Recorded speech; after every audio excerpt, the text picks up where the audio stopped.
क्या 75 साल के होते ही नरेंद्र मोदी प्रधानमंत्री पद से इस्तीफा दे देंगे? क्या अमित शाह बनेंगे देश के अगले प्रधानमंत्री, या फिर यूपी के दिल की धड़कन सीएम योगी आदित्यनाथ मारेंगे बाजी?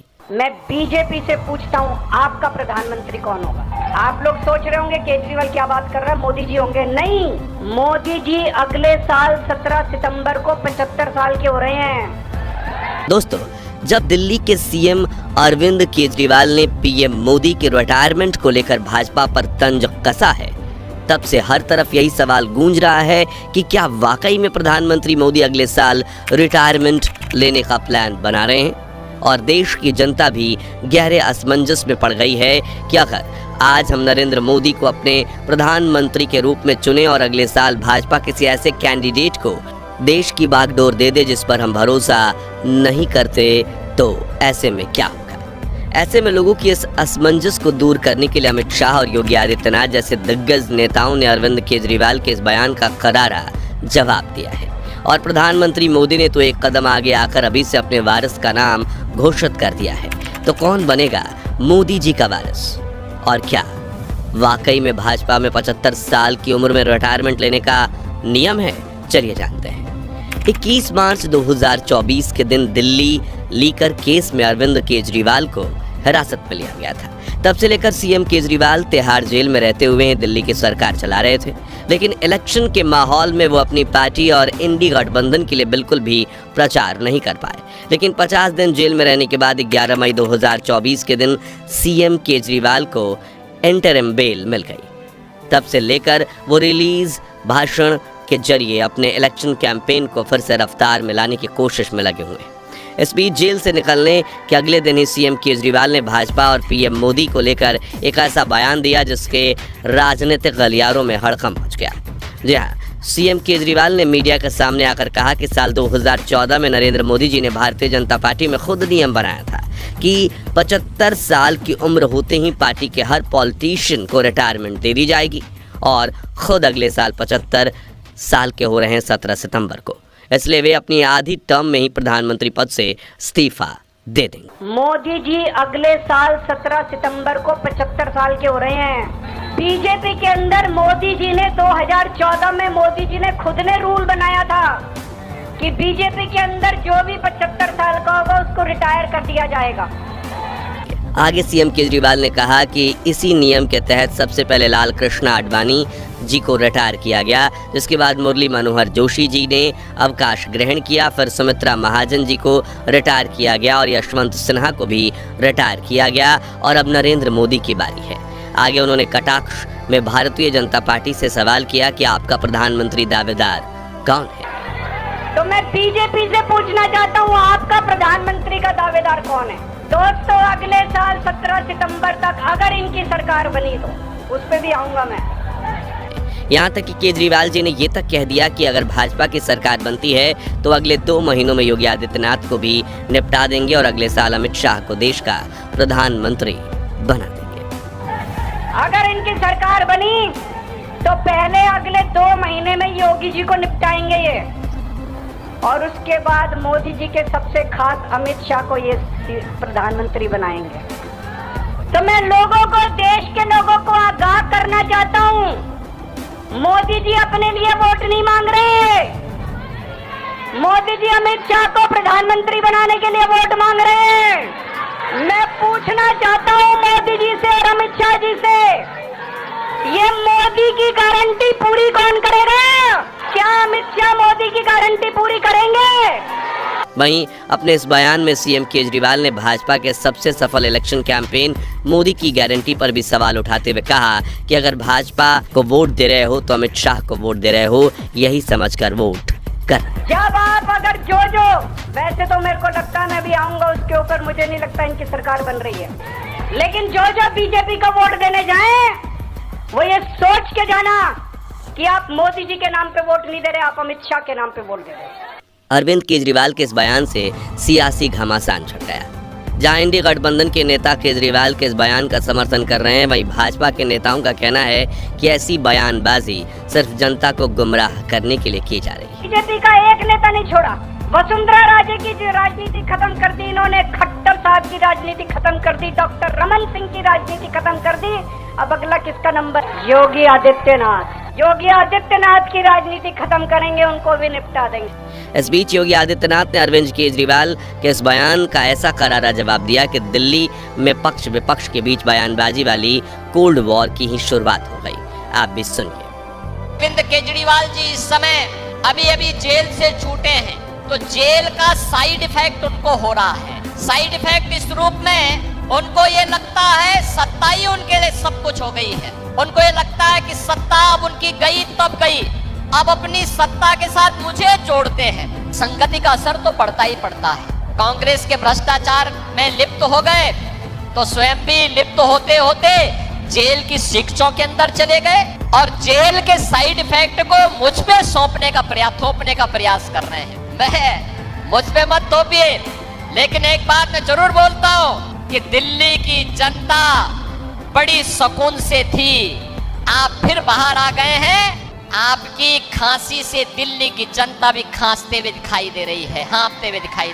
मगर इन सभी बातों के बीच सवाल अब भी वही है कि क्या भाजपा पार्टी ने कोई ऐसा नियम बना रखा है कि 75 साल के बाद रिटायरमेंट लेना कंपल्सरी है, जिसे लेकर हाल ही में गृह मंत्री अमित शाह ने स्टेटमेंट दी है कि भारतीय जनता पार्टी के संविधान में ऐसा कोई नियम नहीं है कि 75 साल के बाद रिटायरमेंट ले ली जाए और नरेंद्र मोदी अपने 3rd टर्म को बिल्कुल पूरा करेंगे। और पूरे इंडिया अलायंस को कहना चाहता हूं, मोदी जी 75 साल के हो जाए, इससे आपको आनंदित होने की जरूरत नहीं है। ये भारतीय जनता पार्टी के संविधान में कहीं नहीं लिखा है। मोदी जी ही ये टर्म पूरी करेंगे और मोदी जी ही आगे देश का नेतृत्व करते रहेंगे। दोस्तों, आपको बता दें कि हालांकि ये कहना भी गलत नहीं होगा कि पिछले कुछ सालों में पार्टी के कई बड़े नेताओं को रिटायरमेंट ऑफर की गई है और कई बड़ी उम्र वाले नेताओं की जगह दूसरे कैंडिडेट्स को चुना गया है। जैसे कि हाल ही में राजस्थान के चुनाव में वसुंधरा राजे की जगह भजन लाल शर्मा को मुख्यमंत्री बनाया गया, लेकिन नरेंद्र मोदी अभी बिल्कुल फिट हैं और उन्होंने अगले 5 साल का रोड मैप भी बना रखा है। ऐसे में फिलहाल हमें उनकी रिटायरमेंट को लेकर चिंता करने की जरूरत नहीं है। अब यहाँ अगला बड़ा सवाल ये है कि भविष्य में जब प्रधानमंत्री मोदी रिटायर होंगे तो उनका वारिस कौन होगा। तो वेस्ट बंगाल के हुगली में हुई एक सभा में मोदी जी ने खुद इस रहस्य से पर्दा उठा दिया है। परिवार का जो मुखिया होता है वो परिवार के बच्चों के लिए छोड़ करके कुछ जाना चाहता है, वो अपने वारिस को कुछ दे करके जाना चाहता है। लेकिन मोदी के वारिस कौन है भाई? मोदी के वारिस कौन है? मुझे किसके लिए छोड़ना है? मेरे वारिस तो आप सब मेरे देशवासी हैं। जी हाँ, जहां कांग्रेस पार्टी में लंबे अरसों से गांधी परिवार के वारिस को ही पार्टी का वारिस भी चुना जाता है। जैसे कि शुरुआत में जवाहरलाल नेहरू की बेटी इंदिरा गांधी प्रधानमंत्री बनी। हालांकि इंदिरा गांधी को हम भी देश के सबसे बेहतरीन प्राइम मिनिस्टर्स में से एक मानते हैं, लेकिन यहाँ हम सिर्फ वारिस की बात कर रहे हैं। खैर, इंदिरा गांधी के बाद उनके बेटे राजीव गांधी प्रधानमंत्री बने और अब राजीव के बेटे राहुल गांधी कांग्रेस की तरफ से प्राइम मिनिस्टर कैंडिडेट बनकर उभर कर सामने आ रहे हैं। वहीं दूसरी तरफ पहले प्रधानमंत्री अटल बिहारी वाजपेयी ने कभी शादी नहीं की। अब नरेंद्र मोदी ने भी परिवार में उनका कोई वारिस नहीं है और उनके बाद प्रधानमंत्री बनने की रेस में जिनका नाम आगे है उन योगी आदित्यनाथ जी ने भी शादी नहीं की। ऐसे में भाजपा में पार्टी के किसी अन्य कैंडिडेट को ही गद्दी दी जाती है। ऐसे में अपने वारिस को लेकर पीएम मोदी ने देश की जनता से ये कहा, आप ही मेरा परिवार है, आप ही मेरे वारिस है, आपके अलावा इस दुनिया में मेरा कुछ भी नहीं है। वहीं उन्होंने बिहार की जनता से भी कहा कि मेरी कोई विरासत नहीं है, अगले 5 साल में जो कुछ भी करूंगा सिर्फ आपके लिए करूंगा। हालांकि भाजपा की टॉप मैनेजमेंट का कहना है कि 2034 तक भाजपा में प्राइम मिनिस्टर पोजीशन की कोई वैकेंसी नहीं है और नरेंद्र मोदी ही प्रधानमंत्री की कुर्सी पर विराजित रहेंगे। लेकिन अगर हम एक हाइपोथेटिकल कंडीशन में सोचें कि अगर भविष्य में भाजपा को नए प्राइम मिनिस्टर कैंडिडेट को चुनना पड़े तो वो किसे चुनेंगे, तो सबसे पहला नाम योगी आदित्यनाथ का ही आता है, क्योंकि वो यंग हैं, डायनेमिक है, देश की जनता उन्हें पसंद करती है और उनकी मोदी जी के साथ कई समानताएं भी हैं, इसलिए उन्हें प्राइम मिनिस्टर मोदी का सक्सेसर भी माना जाता है। चलिए इसे समझने के लिए दोनों समानताओं पर एक नजर डालते हैं। सबसे पहले पीएम मोदी और योगी जी दोनों ही भीड़ के साथ सीधा संवाद करने की कोशिश करते हैं। उनके भाषण ऐसे होते हैं जो भीड़ में उत्साह और एनर्जी भरते हैं। दोनों नेताओं की स्पीच के स्टाइल में भी काफ़ी सिमिलैरिटीज है। खास तौर पर अगर आप पीएम मोदी की अब तक की स्पीच सुने जब वह गुजरात के सीएम हुआ करते थे, तो दोनों नेता बातों को घुमा फिरा कर कहने की बजाय सीधा सीधा बोलने के लिए जाने जाते हैं, जो यंग जनता को पसंद आता है। दोनों की स्पीच में अग्रेशन साफ देखा जा सकता है, जैसे कि यहाँ पाकिस्तान को लेकर दोनों के पावरफुल भाषण सुन सकते हैं।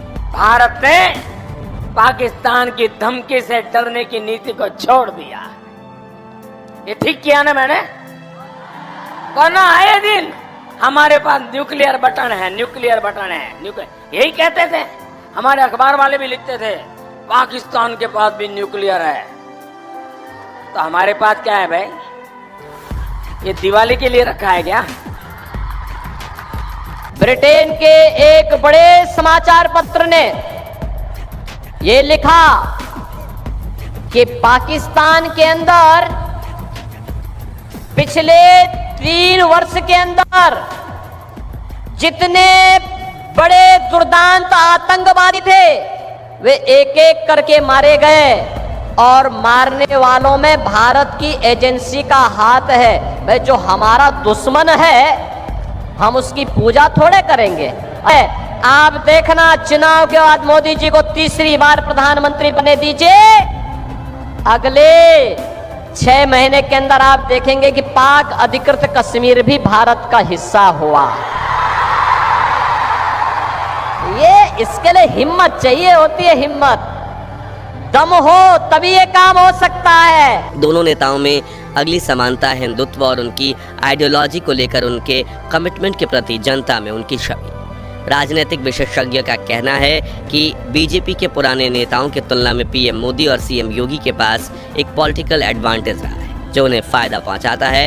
यह एडवांटेज है इन दोनों नेताओं के पास पार्लियामेंट और स्टेट असेंबली में कंप्लीट मेजोरिटी का होना।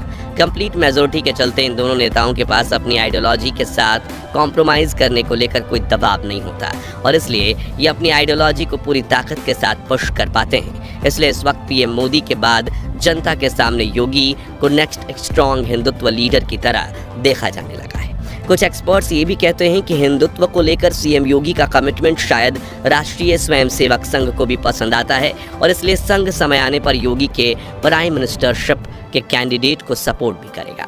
और भाजपा पार्टी भी जिसकी जड़ें आरएसएस से निकली है, ऐसे में संघ का समर्थन योगी आदित्यनाथ के लिए काफ़ी फायदेमंद साबित होगा। इसके अलावा पीएम मोदी और योगी आदित्यनाथ दोनों ही नेताओं ने राजनीतिक और देश के लिए अपने परिवार का त्याग किया है। दोनों के आगे पीछे कोई नहीं है जो उनकी इस छवि को अपने ताकत प्रदान करता है। ये दोनों नेता बेहद सादगी भरा जीवन जीते हैं, सादा भोजन खाते हैं, सुबह जल्दी उठ जाते हैं और कभी छुट्टी नहीं लेते।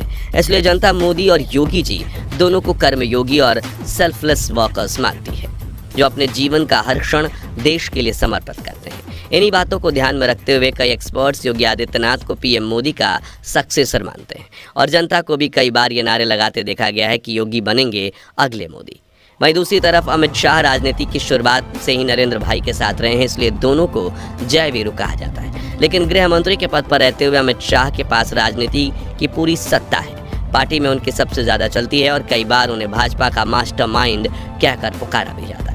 उन्होंने पार्टी और देश के हित में कई फैसले लिए हैं, लेकिन अमित शाह हमेशा से पर्दे के पीछे रहकर काम करना पसंद करते हैं, और उन्हें लेकर जनता के थोड़े बहुत मिक्स ओपिनियंस भी हैं। इसलिए शायद अमित शाह ने कभी प्रधानमंत्री बनने के बारे में सोचा ही नहीं है। अब आप कहेंगे कि इन दोनों के अलावा कोई और नाम नहीं है क्या? तो फिलहाल इसका जवाब है ना, क्योंकि अगर आप जिन राज्यों में भाजपा की सरकार है वहाँ के मुख्यमंत्रियों को देखेंगे तो पता चलेगा कि वे सभी राजनीति में योगी आदित्यनाथ के सामने कमज़ोर दिखाई देते हैं। या यूँ कहें कि योगी आदित्यनाथ इस वक्त भाजपा के सबसे ताकतवर और लोकप्रिय चीफ मिनिस्टर हैं, जो उत्तर प्रदेश के लोकसभा में भाजपा को काफ़ी सपोर्ट कर रहे हैं। तो ये बात बिल्कुल गलत नहीं होगी। तो दोस्तों, प्रधानमंत्री नरेंद्र मोदी के रिटायरमेंट के बाद भारतीय जनता पार्टी के कौन से नेता को आप प्रधानमंत्री पद पर या उनके अगले हकदार के रूप में देखते हैं? कमेंट्स में बताइए। अगर आप मोदी जी को अब तक के सबसे बेहतरीन प्रधानमंत्री मानते हो तो वीडियो को लाइक और शेयर कर दीजिए, ताकि हम भी देखें कितने लोग मोदी जी के सच्चे फैंस हैं। और राजनीति से जुड़े ऐसे ही दिलचस्प वीडियोज़ के लिए चैनल को सब्सक्राइब करके